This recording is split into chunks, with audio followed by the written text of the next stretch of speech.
তো কালকে পিয়াকে নিয়ে ভিডিও করেছিলাম মনে হয়, ঠিক বলতে পারবো না। কালকে দিনটা আমার এত ব্যস্ততার মধ্যে কেটেছে। হ্যাঁ, কালকে তো বোধহয় করেছিলাম একটা ভিডিও, আর আজকে এখনো পর্যন্ত একটা ভিডিও আজকে করিনি। এবং কালকে পিয়ার যে ওই যে বড় সর্বনাশ হয়ে গেল একটা ভিডিও, তো ওই ভিডিওটাও দেখা হয়নি, কারণ আমি জানি যে কিছুই সর্বনাশ হয়নি। কারণ ভিডিও স্টার্টিংটা দেখলেই তো বোঝা যায় যে কিছুই সর্বনাশ হয়নি। ওটা দর্শক টানার একটা কীরকম চালাক দেখো, এমনভাবে ডগির থাম্বনেল দিয়েছে, ডগিটা বসে আছে, বিশ্বাস করো মনে হয় যেন ডগিটাকে নিয়েই কিছু একটা মানে ঠকে গেছে বা প্রতারণা করেছে, ডগিটাকে বিক্রি করে মানে কিনে ভুল করেছে, এরকম একটা মানে মেন্টালিটি থেকে আমার মনে হয়েছে যে তাহলে কি মানে হয় না ওরকম, যে হয়তো বাচ্চাটা সুস্থ না, এরকম একটা বাচ্চা হয়তো নিয়ে এসছে, এরকম একটা সংক্রান্ত কিছু হয়তো।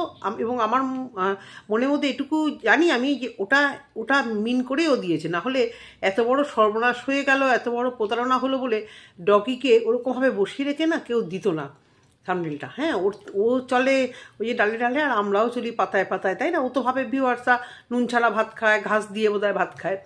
তো প্রতারণা হয়েছে, সাইবার ক্রাইমে দৌড়াদৌড়ি করেছে, ওটিপি ভুলভাল দিয়েছে, এই সংক্রান্ত হাবি যাবি যারা বোঝার বুঝেছে, যারা না বোঝার বুঝেছে। আমারও মাথায় ঘটে অতটাও ঢুকেনি, এইটুকু বুঝেছি যে ওর ওটিপি কাউকে মানে শেয়ার করেছে। ওটিপি শেয়ার করলে যে কত মানে ওটিপি দিয়ে যে কত মারাত্মক কিছু হতে পারে, কত কিছু থেকে অ্যাকাউন্ট থেকে যে কতটা টাকা বেরিয়ে যেতে পারে, ও এসব জানা সত্ত্বেও কেন যে এটাও করেছে। কী হলো, তুই আমার এখানে কেন করছিস? তো এটা জানা সত্ত্বেও ও কেন যে ওটিপি দেওয়ার সময় এত কেয়ারলেসের মতো কাজ করে আমি জানি না। ওটিপিটা খুব সাংঘাতিক, একদম মানে খুব ঝানবিন করে তবেই ওটিপি শেয়ার করা উচিত, তাই না? আমরা যখন কিছু কিনি একদম দরজার সামনে যতক্ষণ না আসে, বা এই ধরো এখন তো ইনকাম ট্যাক্স, সেল ট্যাক্সের ফাইলগুলো যখন করতে হয়, সবই তো এখন মানে অনলাইনে, গভর্নমেন্টের যে কোনো কিছু মোটামুটি এখন অনলাইনে, সেখানে ওটিপি শেয়ার করতে হয়। খুব চিন্তাভাবনা করে ওটিপি শেয়ার করা উচিত, এটা আমার মনে হয়। যাই হোক, ও করেছে ভুল, ও অনেক স্মার্ট, তার সত্ত্বেও এই ভুলটা করেছে। কারণ ওই যে ঘুমের ঘোরে কাজের স্বপ্ন, ঘুম থেকে উঠে কাজের স্বপ্ন, যে মাথা যন্ত্রণা নিয়ে শুয়ে ঘুম থেকে উঠে ঘুমের মধ্যেও কিন্তু ওর সেই মাথা যন্ত্রণাটাই রেখে গেছে। ভাবো মানে ওর মাথাটা কীভাবে মানে ঘুরছে, খালি হবে না? এই বাচ্চা, একটা ডগি, একটা বাড়িতে শাশুড়ি, বাড়ি দেওয়ে, আর একটা কাজের দিদি কোথায় গেল, যে ওই যে এসেছিলো কাকিমা বলতো বোধহয় তাকে, একজন তো দেখছিলাম আমি না, ওদের মুখগুলো একরকম। তাহলে বাইরে উঠোনে কি যে আরেকজন বসেছিল সেই কি নাকি ওই একজনকেই বারবার দেখাচ্ছে? এ তো বেশ হাসি খুশি, ভালোই লাগে বেশ। তো সব রান্নাবান্না করেছে আর কি। তো অম্বলের জন্য মাথা যন্ত্রণাটা প্রচুর হয়, এটা বোঝে না। অবেলায় খাওয়া, অবেলায় এর জন্য বোঝে না, মানে বোঝাটা সম্ভব না। আমারও সেই সেম প্রবলেম। খাওয়ার টাইম দুপুরবেলাটা একটু লেট হয়ে গেলে অম্বল টম্বল হয়। তো তা সত্ত্বেও ওটা মিস্টেক হয়েই যায়, যেটা ওর সাথে হচ্ছে। কিন্তু বকফুলে পড়াও বললো, যেটা কালকের ভিডিও দেখে আমি বুঝলাম যে খুব টেস্টি লাগে, যে ওর বরকে খাইয়ে দিচ্ছি, তখন নিয়ে যাওয়ার সময় কিন্তু একটা আধ খাওয়া বকফুল ওর হাত ভাজা আমি ওর হাতে দেখেছি। তার মানে ওটা ওই কামড় দিয়েছে, কিন্তু সেটাও ভিডিওতে বলেনি। ও বলেছে বরকে খাইয়ে দিচ্ছে, এবং ক্যামেরা অন করে দেখালো যে বরকে খাওয়াচ্ছে। জানি যে দর্শকরা এটা ওটা বলবে, এটা নিয়ে কথা হবে, আর আমি তো আছি এখন হাঁ করে ওকে নিয়ে নেগেটিভ কিছু বলার জন্য। আর সেই জন্য সবসময় সতর্ক থাকে। একদিকে ভালো, ব্লগাররা বেশ প্রেশারে আছে। তো বকফুলটা মেবি ও খেয়েছে, কিন্তু সেটাও বলছে না, কারণ ওই যে ওর গ্যাস অম্বল, যে শরীরটা খারাপ, বেশিরভাগই তো গ্যাস অম্বল থেকে হয়। তারপরে তো সেটা নেগলিজেন্সির কারণে যদি করে, তাহলে তো আরও বড় সড়ো কিছু হতে পারে। আগেই আমরা কী ভাবি, মাথা ঘুরছে, বমি আসছে, গা গোলাচ্ছে, অস্থির লাগছে, মাথার যন্ত্রণা করছে, অনেকেই বোঝে না এটা। মানে জলটা একটু কম খেলে তখনই অম্বলটা হতে থাকে। এটা আমি মানে হাড়ে বুঝেছি, অম্বল হওয়াতে আস্তে আস্তে বুঝেছি। জল কম খেলেও মাথাটা খুব যন্ত্রণা হয়, আবার জলটা বেশি খেলেও আবার সমস্যা। তো সেই কারণে হয়েছে। কিন্তু ওর তো অম্বলের জন্যই মাথা যন্ত্রণা হয়েছে। সাইনাসের জন্য, মাইগ্রেনের জন্য তো হয়, কিন্তু অম্বলটার জন্য মাথা যন্ত্রণা হয়, আমি দেখেছি এটা। তো সেই জায়গা থেকে ও তাও ওই বড়াঠড়াগুলো খেলো। এবারে আসি ওর আজকের ভিডিওতে। অবশ্য করে ওকে তো টাইটেল দিতেই হবে, শাশুড়ি এসছে বাড়িতে, মানে শাশুড়ি তো সারাদিন থাকছে না বাড়িতে, ওর শাশুড়ি একটু এদিক ওদিক সেদিক ঘুরে বেড়াতে ভালোবাসে। কিন্তু আজকে ভিডিওতে ম্যাক্সিমাম কদিন ধরে মানে আস্তে আস্তে বাড়ছে, মানে প্রথম কয়েকদিন অল্প দেখিয়েছে, তারপর থাম্বনেল শাশুড়ির ছবি দেখিয়ে দিয়ে সরিয়েও ফেলেছে, এটা দেখেছি। তারপরে আস্তে আস্তে আস্তে আস্তে কিন্তু ও বাড়াচ্ছে ব্যাপারটাকে, বাড়াতে বাড়াতে আজকে ভিডিওতে প্রচুর পরিমাণে শাশুড়ি মাকে দেখানো করানো, কিন্তু কমেন্টের কিছু রিপ্লাই দিতে বসেছে এবং বুঝতে পেরেছি হয়তো আমার ভিডিও দেখেই বলেছে তোমাকে দেখো, তোমাদের এই যে শাশুড়ি বৌমার এই যে সম্পর্কটাকে কিছুতেই আমরা স্বাভাবিকভাবে নিতে পারছি না। যে হারে হাসি, যে হারে তোমাদের মিল দেখাচ্ছে, এটা আমরা মেনে নিতে পারছি না, কারণ সেই জায়গাটা তুমিই করে দিয়েছো। আজকে তোমার শাশুড়ি মা, তোমার ছেলের মা মনে পড়েছে, তোমার বরের মা, তোমার প্রিয় বর, সেই বরকেও ওয়াইটির বাজারে একদম নাঙ্গা করতে ছাড়নি, যে মদমাতাল বন্ধুদের সাথে সমস্ত করে বেড়ায়। মানে পয়সা রোজগারের জন্য তোমরা ফ্যামিলিকে উজাড় করে ওয়াইটির বাজারে ছাড়বে, আর মানুষ কমেন্ট করবে না? তুমি এই মানে শাশুড়ি মাকে নিয়ে তখন মনে ছিল না যে আর দুদিন পরে বলি বা বলি না? আমরা শাশুড়ি মাকে দেখতে পাচ্ছি না, আমরা যারা যে কোনো ভিউয়ার্স, কন্ট্রোভার্সি ক্রিয়েটাররা করেছে কিনা আমি জানি না, যে আমি তো করিনি, যে তোমার শাশুড়ি মা কোথায়? জাস্ট একটা সিম্পল উত্তর যে শাশুড়ি মা নেই, অন্য কোথাও গেছে। তাহলে কিন্তু কোনো ধরনের কন্ট্রোভার্সি তোমাকে নিয়ে হতো না। তুমি সেটাকে আনিয়ে বানিয়ে মশলা, মুড়ি, বিট নুন, চাট মশলা দিয়ে সুন্দরভাবে বুঝে বুঝে বুঝে বুঝে ভিউজটা যখন একটু ডাউন হয়ে গেল, শ্বশুরমশাইকে মোটামুটি বেচে বেচে বেচে বেচে হঠাৎ করে শাশুড়ি মাকেও দিলে ওয়াইটির বাজারে বেচে। শ্বশুরমশাইকে বেচে মানে শ্বশুরমশাই অসুস্থতাকে দেখি তো ভালো ভিউজ কামিয়েছো। কপাল, ভাগ্য, এগুলো কপাল আর ভাগ্য তো বটে, তার সাথে মানে তোমার এই যে মানে কূটনীতি চিন্তাধারা, যে ফ্ল্যাটে তো গেলাম, মৌফৌরা ফ্ল্যাটে গেল, ম্যান্ডি ফ্ল্যাটে গেল, টিন ফ্ল্যাটে গেল, প্রচুর পরিমাণ ভিউজ হলো। তাহলে ঘরে বসে দেখো, তোমাদের পক্ষে, তোমরা এরকমই একটা মানুষ না, তোমাদের যেহেতু স্টেডি ইনকাম, অফিস যাওয়া বা সেরকম কিছু ব্যাপার নেই, তোমরা যখন তখন যাযাবরের মতো যেখানে যেখানে শিফট করে যেতে পারো, যেটা আমাদের মানে ভাবলেই আমাদের কীরকম লাগে। দু চারটে এদিক ওদিক বাড়ি থাকলেও সেইগুলোতে গিয়ে উঠতে পারি না, এই বাড়ি ছাড়া, এই কলকাতার এই বাড়ি ছাড়া, না যেতে পারি খড়দা, না যেতে পারি কোলাঘাট, না কিছু। তো আর তোমাদের পক্ষে দেখো, মানে সত্যি সত্যি মানে ভাবি যে কী সুন্দর লাইফস্টাইলটা, যখন তখন পাত্তারি গুটিয়ে যাযাবরের মতো এখানে ওখানে গিয়ে শিফট হয়ে যাওয়া। আর যখন দেখলে যে ওদের খুব ভালো ভিউজ হচ্ছিল টিনে, তখন এই একটা নাটক করে ফ্ল্যাটে গেলে, এই পুরোনো কাসন দিয়ে আমি আর ঘাটছি না। ফ্ল্যাটে গিয়ে দেখলে যে প্রেগনেন্সি, তখন একদম মানে সবাই প্রেগনেন্সি বিক্রি করছে, দারুণ বেবি বাম ফাম। তুমিও মানে একটু এজেড একটা সন্তানের মা, তার কাছে ওইরকম বেবি বাম্পের ভিডিও বলো বা প্রেগনেন্সি সংক্রান্ত এটা বলো, দেখতে আমার অন্তত ভালো লাগেনি। একটা বাচ্চা মেয়ে সদ্য বিয়ে হওয়ার প্রেগনেন্সি জার্নি দেখতে, রিয়াঙ্কাদের জার্নি বা প্রচুর এরকম অনেকের, মনে পড়ছে না এক্স্যাক্টলি আমার এখন, যেই জার্নিটা দেখতে ভালো লেগেছে, তোমারটা আমার অতটাও ভালো লাগেনি। তুমি তখন দেখেছিলে যে, তারপরে তো প্রেগনেন্সি নিয়ে তো করেছিলে নাটক, অত বড় করবো না ভিডিও, তো দেখলে যে মোটামুটি ভালো একটা ভিউজ তুমি মোটামুটি যেটা আশা করেছিলে সেই লেভেলে ভিউজটা তুমি পাচ্ছ না ওদের মতো, বরঞ্চ আরও উপরন্ত ভিউজটা তোমার কমে গেছিলো। তুমি কন্ট্রোভার্সি ক্রিয়েটার বলো বা নিজেকে বা নিজের ভিউয়ার্সদেরকে নিজেকে উপরে তুলে স্কুল নিয়ে মিথ্যে কথা বলে ঠলে নিজের ভিউয়ারদের যাচ্ছে তাই করে বলেছিলে। এইবার তুমি সব পাত্তারি গুটিয়ে শ্বশুরমশাইকে, শাশুড়ি মাকে রাখলে, তারপরেও পাত্তারি গুটিয়ে যেন তেন প্রকারে শ্বশুরমশাই শরীর টরীর খারাপ হওয়ার পরে দেখলে যে এই তো সুযোগ বাড়িটা আমাদের ফেরার। হঠাৎ করে বাড়ি ফিরলে লোকেরা বাজে বলবে, যে জায়রা এত বদমাইশ, যে পাড়ার লোকেরা এত বদমাইশ, যার জন্য ওই জঘন্য নোংরা পাড়ায় থাকা যাচ্ছে না, মানে বেরিয়ে এসেছি যেন তেন প্রকারে। সবাই পাড়ার মধ্যে সেই অবৈধ সম্পর্কে কেউ কেউ লিপ্ত, ধান খেতে সেই কিসব করে, এসব সব বলে ঠলে ভাবছো না ওই পরিবেশে বাচ্চা মানুষ করতে পারবো না, আমি একটু ফ্ল্যাটে গিয়ে বেশ স্ট্যান্ডার্ড লিভিংটা একটু হাই করে বেশ সুন্দরভাবে করি, বসবাস করি। তারপরেও যখন দেখলে যে না, ফ্ল্যাটের ভাড়াটা যা দিচ্ছি সেই তুলনায় ভিউজ তোমার হচ্ছে না, যতই তুমি কর্ড সেট পড়ো, যতই তুমি তোমাকে নিয়ে কালচার হোক, সেই লেভেলে তোমার আর ভিউজ হচ্ছে না, কারণ তুমি কন্ট্রোভার্সি ক্রিয়েটারদের অনেক বাজে কথা বলেছিলে, তার সত্ত্বেও কন্ট্রোভার্সি ক্রিয়েটার আমরা মানবিকতার খাতিরে, তুমি তোমার প্রেগনেন্সি যখন অ্যাডভান্স স্টেজ, তখন তোমাকে নিয়ে আমি ভিডিও করিনি। ইনফ্যাক্ট তোমার বাচ্চা হওয়া নিয়েও অনেকে ভিডিও করেছে, তোমার কি ছেলে হলো না মেয়ে হলো, আমিও সমস্ত দিকে যাইনি, যে তুমি আপডেট দেবে, তুমি বলবে, তুমি বলো, তোমাকে নিয়ে এখন কন্ট্রোভার্সি করার মতো কিছু হয়নি, সুস্থভাবে বাচ্চা মানুষ করো, সেই রাস্তা তুমি রাখলে না, শ্বশুরমশাইকে নিয়ে শুরু করলে। তারপর এই যে শাশুড়ি মা নিয়ে এখন চলছে, তার মাঝে তো মানে অনেক কিছু ঘটে গেছে, পাড়া জায়রা সব মানে যত খারাপ এসব নিয়ে তো হলোই। শাশুড়ি মাকে নিয়ে এই যে তুমি এখন তুমি মুখ খুলেছো, অনেক কিছু বলেছো, তো তখন তোমার মনে হলো না যে এই ধৈর্যটা আমি একটু রাখি, ইনি আমার বাচ্চার মা। তুমি বাচ্চার মুখে প্রসাদ দিনও তেরা কথা বলে, শ্বশুরবাড়ির প্রত্যেকটা লোককে তেরা কথা বলে কিন্তু তুমি ভিডিও করেছো। অনেক ভিডিও দেখা হয় না বলে তোমার অনেক ভিউয়ার্সরা একটু ভুল বললেই লাভ দিয়ে পরে ছেকে ধরে কিছু না কিছু বলতে থাকে। যেমন তোমার SIR ফর্ম তুমি না তোমার বোন নাকি ক্লাবে গিয়ে ফিল আপ করিয়েছে।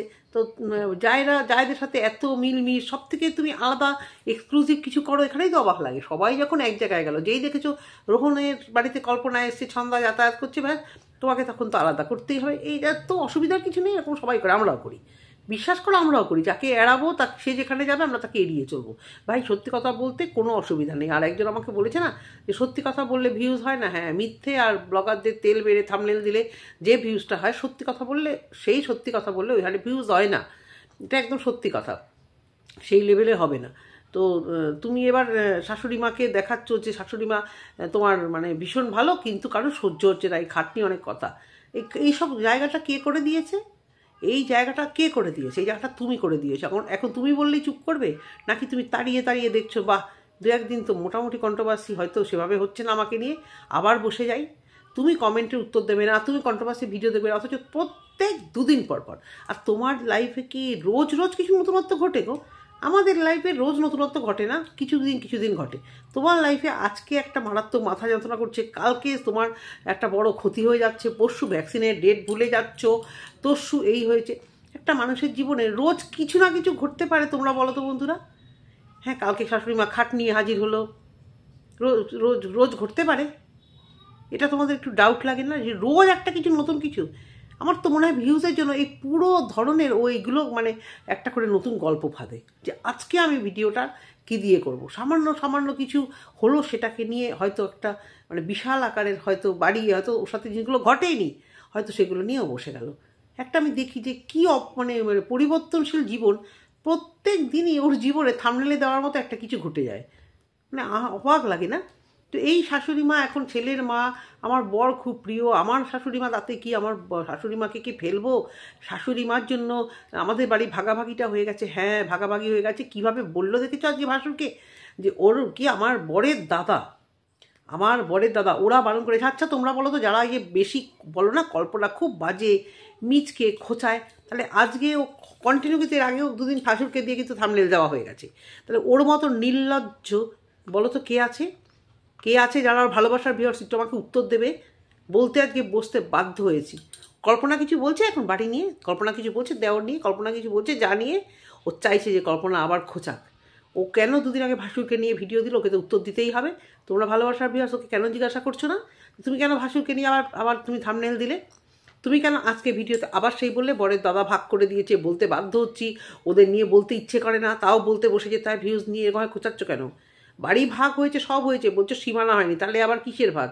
ওই সীমানাটা হওয়ার সময় তো তুমি চুগলিবাজিটা করবে, যার জন্যই তো এটা হচ্ছে। রাগ করো আর যাই করো ভাই, আগে তোমার মনে ছিল না গো? ছেলের মুখে প্রসাদের সময় মনে ছিল না? আর তোমরা কি দেখেছো বাচ্চাটা হওয়ার পরে পাড়ায় মিষ্টি বিতরণ করতে? আমি দেখিনি, জানি না অফ ক্যামেরায় করেছে কিনা, আমি দেখিনি। একটা বাচ্চা হলে তো আত্মীয় স্বজনদের মধ্যে তো বটেই, পাড়ায় আমাদের যে এই ফ্ল্যাটে কেউ কারোর সাথে কথা বলে না, তবুও সবার বাড়িতে ঘরে মিষ্টি প্যাকেট দিয়ে আসে বা ফ্ল্যাটে কোনো বাচ্চা হলে, আশেপাশে কোনো বাচ্চা হলে সম্পর্ক ভালো থাকলে মানে ন্যূনতম হাই হ্যালো রিলেশন থাকলেও যে মিষ্টি দিয়ে আসে প্যাকেটে। আর আমার বাপের বাড়িতেও দেখেছি, আমার ছেলে এইখানে হয়েছে, বাবা মা ওখানে, সমস্ত রিলেটিভদের তো মানে পাড়ায় মিষ্টি বিলি করতেই হয়েছে। তো ওর তো আমি তখন এত পীড়িত দেখিনি আর দেখিও নি, তাহলে তো জানতে পারতাম যে এরকম খাইয়েছে। প্লাস মুখে প্রসাদের সময় আমি দেখিনি মানে এই জায়েদের জন্য কটা এক প্যাকেট করে প্রত্যেকটা বাচ্চার জন্য একটা প্যাকেট করে খাবার দিয়ে আসি। তখন কোথায় ছিল ওই জায় পিরিতগুলো? এখন যেরকম ওই জোর করে পিকনিকের আয়োজন করা টেক্কাবাজি দেওয়ার জন্য, তখন কোথায় ছিল এইসব পিরিত? যেমন এখন শাশুড়ি মার সাথে পিরিত, ফেসবুক আর ইউটিউব ভরে গেছে ওকে এই সমস্ত কথাবার্তা কেন বলবে না? ফেসবুকেও তো কমেন্ট বক্স দেখেছি, এত ছেয়ে গেছে। ওর এই নাটক দেখে মানে ও ভাবছে ভিউজ হয়েছে, আমি কোন আকাশে উড়ে গেছি। কিন্তু ও ভালো মতো জেনে গেছে, এবার গায়ের চামড়া মোটা করে আমাকে ওয়াইটিতে থাকতে হবে, যে যা বলছে ওগুলো পাত্তা দেবো না, কিন্তু আবার দুদিন পর ওটা নিয়ে খোঁচাবো, ভাসুরকে নিয়ে খোঁচাবো, যাকে নিয়ে খোঁচাবো। আজকে সত্যি দুদিন হলে ভেবেছি অন্য কন্টেন্ট নিয়ে কাজ করছি। রোহনদের ভিডিওগুলো আমি আগেও রোহনদের নিয়ে প্রচুর ভিডিও করেছি, মানে জানি অনেকেই মানে মিস করেছে আমাকে, আমি এখন করছি না। আমি প্রায় ভাবছি রোহনদের দিয়ে ভিডিও করবো, দেখছি ভিডিওগুলো, কিন্তু আজকে আমার মানে এর ভিডিও দেখে ভালো আবার একে নিয়ে বসে তো পড়তে হবে, কারণ যখন কন্ট্রোভার্সি ক্রিয়েটার আর ওকে নিয়ে কথা বলছি, কথা তো বলতেই হবে। তাহলে আজকে আবার সেই বাড়ির ভাগ বাটোয়ারা, সেখানে তো কথা হবেই যে হঠাৎ করে যখনই সীমানা হবে আর ঠিকঠাক মতো করে বাড়ির সীমানা যখন হবে, তাহলে একটু সীমানা বেশি ওর হবে, ওখান থেকে শাশুড়ি মার তো ভাগ আছেই। আর আমরা সত্যি খুব খারাপ, কি নির্লজ্জ, কি মেন্টালিটি তোমাদের, শাশুড়ি মাকে এই জন্য খাওয়াচ্ছি বাড়ির ভাগের জন্য। মৌকে তো কেউ বলতে যাচ্ছে না, তোমারই তো বন্ধু মৌ, যদি মন্দিরাও করে, মন্দিরাকেও কিন্তু কেউ বলতে যাবে না শাশুড়িকে ভাগ নেওয়ার জন্য শাশুড়ি মাকে খাওয়াচ্ছ, এগুলো তোমারই চেনা জানা, তাই বলছি। তো তোমাকেই কেন বলছে, কারণ তুমি সেই কাজ করে রেখেছো। এই যে এখন এই যে এক থালায় খাচ্ছ, গালে গাল লাগাচ্ছ, তোমার বাচ্চাকে নিয়ে উনি আছে, চোখে চোখ করলে মনে পড়ছে না যে ওয়াইটিতে কীভাবে মানে কি জঘন্যভাবে এনাকে আমি মানে খারাপ বলেছি। আমরা তো কেউ দেখতে যাইনি তোমার শাশুড়ি মাকে, আমরা কেউ চিনিও না। আর তোমার জায়েদের আমরা তখন কেউ চিনতাম না যে উনি কার বাড়িতে যাচ্ছে কি না যাচ্ছে, ওই একদিন সন্ধ্যার বাড়িতে দেখে ফেলেছিলাম। হ্যাঁ, তো সেখান থেকে তো তুমি যদি না, তুমি ওইটি তোমার শাশুড়ি মাকে এতটাই নাঙ্গা করেছো, এখন দেখালেও না আমাদের মধ্যে একটা অস্বস্তি লাগে যে ওই যে বোধহয় সে খারাপ কুটনি মহিলা, ওই যে বোধহয় কুটনি মহিলা, ওই যে বোধহয় ঝগড়া করবে, এই যে বোধহয় এক্ষুনি যায় আর শাশুড়িতে মানে বৌমা শাশুড়ি মাতে ক্যামেরা অফ করে ঝগড়া করবে। এটা হবেই, কারণ তোমরা এই জায়গাটাই করে দিয়েছো। সেই জায়গাটা পাওয়াটাও তো সহজ না, দেখো 2 দিন যাবে না। আর যারা মানে বলেছে কিছু খারাপ বলেনি, ঝগড়া হবে ওই খাট খুলে নিয়ে যাবে না, খাট খুলে নিয়ে যাবে না, কারণ ওই খাটও নিজেই কিনেছে, নিজে কিনে এরকম একটা গল্প মানে ক্রিয়েট করেছে। এক্ষুনি কাঠের খাট কিনবে না, কিন্তু একটা ভালো খাট কিনেছে। এবারে শাশুড়ি মার প্রসঙ্গটা তো মানে বললাম, এবার আসি বাচ্চাটার প্রসঙ্গ। বাচ্চাটার অসুখ হয়ে, বাচ্চাটা দুর্বল হয়ে পড়েছে, মানে ওইটা বললেই আমার বুকের ভিতরটা ছ্যাদ করে ওঠে যে আবার কি হলো রে বাচ্চাটার, আবার কি হলো রে। কারণ অফ ক্যামেরা অন ক্যামেরায় দেখে দেখে ওকে আমি এতটাই ভালোবেসে ফেলেছি, কারণ আমি তো অ্যানিমেল লাভার, তোমরা সবাই জানো। এই যে দেখবে, এই দেখ, দেখেছো, শীতকাল আসলে বসতে পারবো না, যেখানে বসবো কোলে গিয়ে। এখন এখানে কিন্তু 2টো বসে আছে, এতক্ষণ 4টে বসেছিল, একটাকে এখান থেকে এরকম করেছি, উঠে পালিয়ে আবার ওই দিকে গেছে। হ্যাঁ, তো আমার ওই খুব ছ্যাদ করে ওঠে। আর ও বললো ডাক্তার বাড়িতে ডেকেছি, এটা একটা স্যাটাসার, বোধহয় মিথ্যা কথা বললো, বোধহয় ডাক্তার বাড়িতে আসবে, ওকে দেখবে, ক্যাপচার করবে না।